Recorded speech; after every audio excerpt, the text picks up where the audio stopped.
Welcome, friends. I've been wondering what Winnie the Pooh is up to. Shall we read a classic tale from AA Milne? Chapter 4, in which Eeyore loses a tail and Pooh finds one. All right, get comfortable. Here we go. The old gray donkey Eeyore stood by himself in a thirsty corner of the forest, his front feet well apart, his head on one side, and thought about things. Sometimes he thought sadly to himself, "Why?" And sometimes he thought, "Wherefore?" And sometimes he thought, "Inasmuch as which?" And sometimes he didn't quite know what he was thinking about. So when Winnie the Pooh came stumping along, Eeyore was very glad to be able to stop thinking for a little in order to say, "How do you do?" in a gloomy manner to him.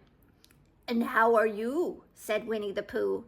Eeyore shook his head from side to side. "Not very how," he said. "I don't seem to have felt at all how for a long time." "Dear, dear," said Pooh, "I'm sorry about that. Well, let's have a look at you." So Eeyore stood there, gazing sadly at the ground, and Winnie the Pooh walked all round him once. "Why, what's happened to your tail?" he said in surprise. Oh, Winnie the Pooh made this observation. I don't think Eeyore knew it yet. "What has happened to it?" said Eeyore. "It isn't there." "Are you sure?"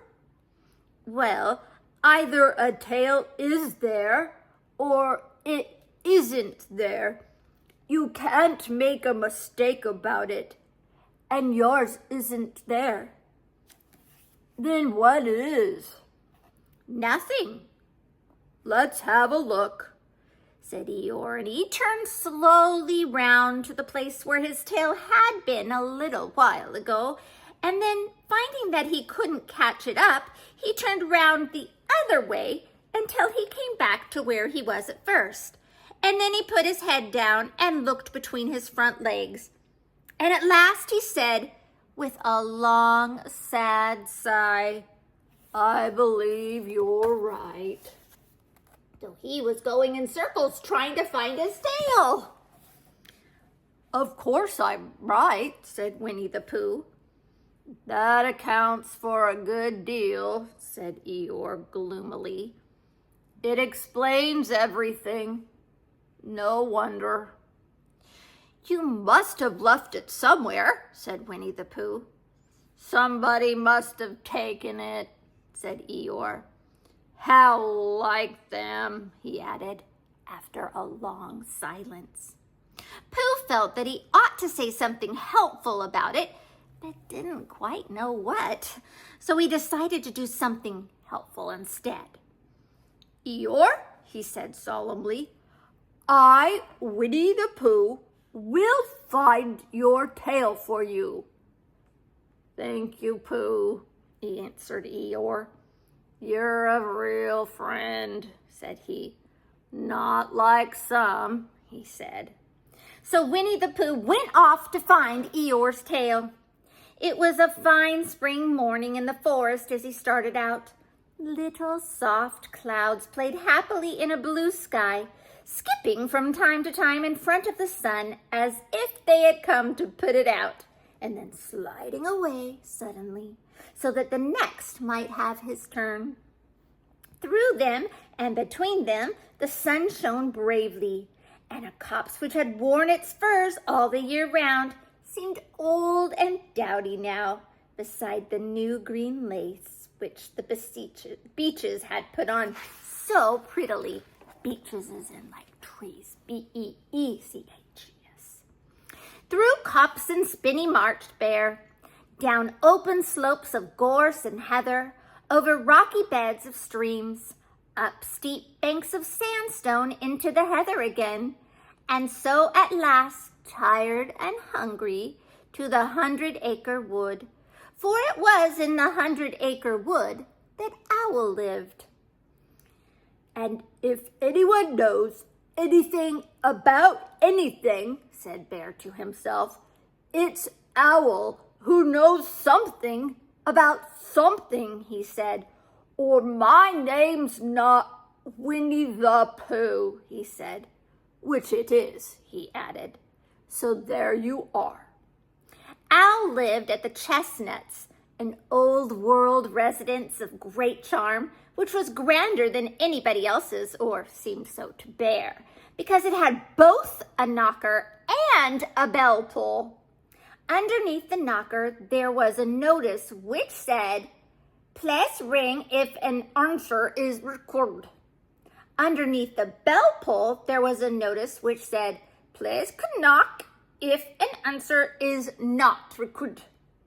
These notices had been written by Christopher Robin, who was the only one in the forest who could spell. But not really, huh? He's still learning, like all of us. For Owl, wise though he was in many ways, able to read and write and spell his own name, W-O-L, which is funny, because Owl is O-W-L, but Owl thinks it's W-O-L, but he's trying, so there you go. W-O-L, yet somehow went all to pieces over delicate words like measles and buttered toast. So there you go. Winnie the Pooh is looking at Owl's door, the knocker, and the bell pull.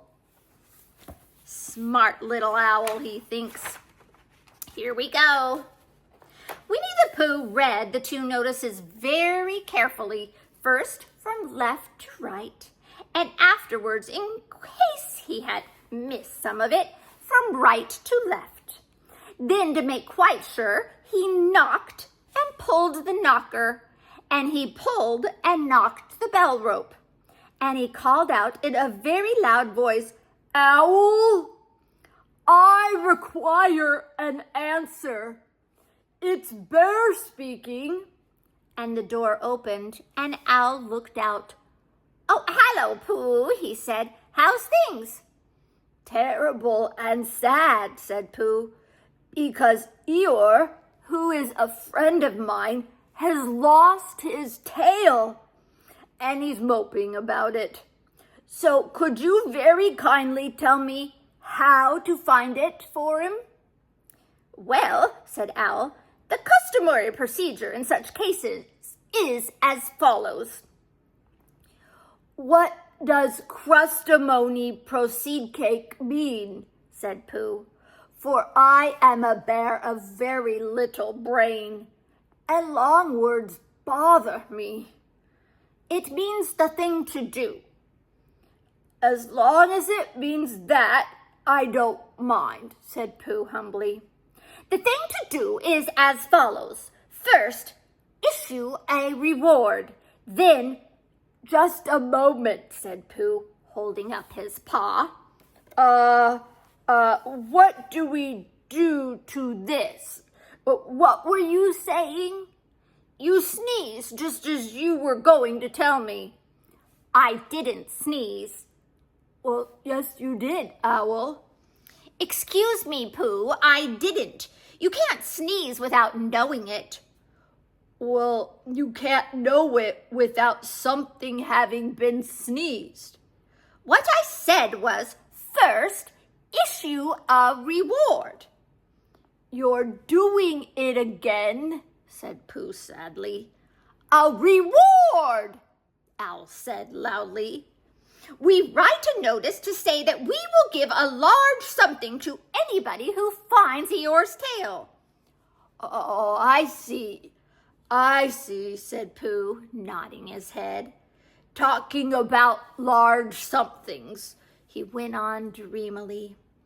"I generally have a small something about this time in the morning," and he looked wistfully at the cupboard in the corner of Owl's parlor.